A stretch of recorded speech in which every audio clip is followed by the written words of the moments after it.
अशोकजी सराफ आणि आदरणीय व्यासपीठ तसंच रसिक हो, नमस्कार. खरंच बालगंधर्व रंगमंदिराबरोबर प्रत्येक कलाकाराचं अतूट असं नातं आहे. तसंच माझंही अत्यंत प्रेमाचं, स्नेहाचं, यशाचं नातं आहे बालगंधर्व बरोबर आणि ते नेहमीच तसं राहणार आहे.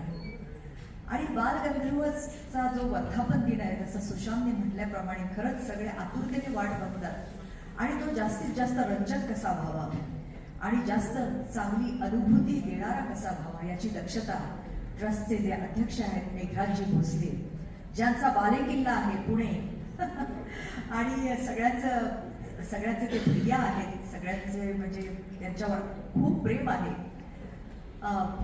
ते नेहमी घ्यायची दक्षता घेतात आणि मी अशा अनेक 4-5 महोत्सवात सहभागी झाली आहे आणि मला प्रत्येक वेळेला खूप प्रसन्न आणि खूप असं समाधान देणारा असा अनुभव आहे तो. आणि प्रत्येक वेळेला मोठे मोठे कलाकार त्यांच्या शब्दाला मान देऊन इथे येतात. अशोकजींबद्दल मला विशेष उद्गार इथे काढायचे आहेत, सगळ्यांनीच काढलेले आहेत. पण एकेकाळात म्हणजे असं एकेकाळी लोक समजायचे की ऑर्केस्ट्रा म्हणजे हिंदी सिनेमाची जे संगीत आहे त्याची भ्रष्ट नक्कल करणारा असं तो ऑर्केस्ट्रा असतो. पण त्या ऑर्केस्ट्रा क्षेत्राला ज्याने खरा मान आणला तो अशोक सराफ यांच्या मेलोडी मेकर्सने.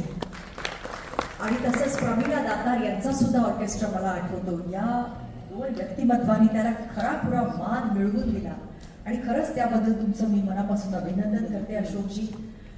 आणि मेघराजजींबद्दल काय बोलणार मी, कारण ते एक अतिशय जबर महत्वाकांक्षी असं व्यक्तिमत्व आहे. आणि अर्थात नुसती महत्वाकांक्षा असून चालत नाही, त्याच्यासाठी मेहनत घ्यावी लागते, त्याच्यासाठी माणसं जोडावी लागतात आणि ते त्यांनी 2 निवडणुकांमधील दाखवून दिलेलं आहे. पहिल्या निवडणुकीत सुद्धा त्यांना भरघोस मतांचा पाऊस पडला आणि आता दुसऱ्यांदा सुद्धा अतिशय म्हणजे नभमेघानी आक्रमणे अशा प्रकारचं त्याच्या बाबतीत झालेलं आहे. कारण ती इंग्लिशमध्ये म्हण आहे ना, man proposes but God disposes. त्यामुळे तो परमेश्वराचा आशीर्वाद पाहिजे, तशी श्रीची इच्छा पाहिजे आणि तसं त्यांच्या बाबतीत झालं. आणि माझ्या बाबतीत सुद्धा तसंच मी म्हणेन. 2016 मध्ये आम्ही बरोबरच होतो कमिटीमध्ये आणि त्याच्यानंतर सुद्धा दुसऱ्यांदा कमिटीवर यायचं मला भाग्य लाभलं. ही परमेश्वराचीच इच्छा होती आणि खूप आनंद वाटला. काल आमची पहिली कार्यकारिणीची मीटिंग झाली आणि मी एकरूप झाले. मागच्या वेळेला जशी मी एकरूप झाले त्या कमिटी बरोबर, तशीच या वेळेला सुद्धा सगळ्यांबरोबर मी एकरूप झाले आणि नेहमीच एकरूप राहणार अशी ग्वाही मी सगळ्यांना देते.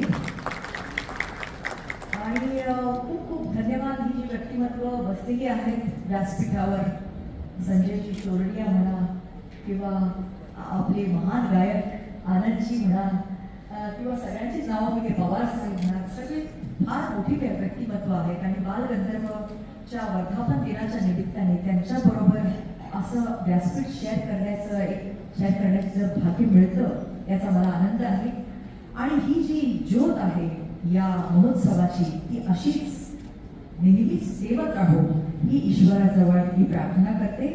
आणि सगळ्या रसिकांना खूप धन्यवाद देते, कारण पुण्याचे रसिक म्हणजे खूप चोखंदळ असतात आणि तिथे मी तरी पास झालेली आहे प्रत्येक वेळेला आणि नेहमीच उत्तीर्ण होत राहील तुमच्या सगळ्यांच्या आशीर्वादाने.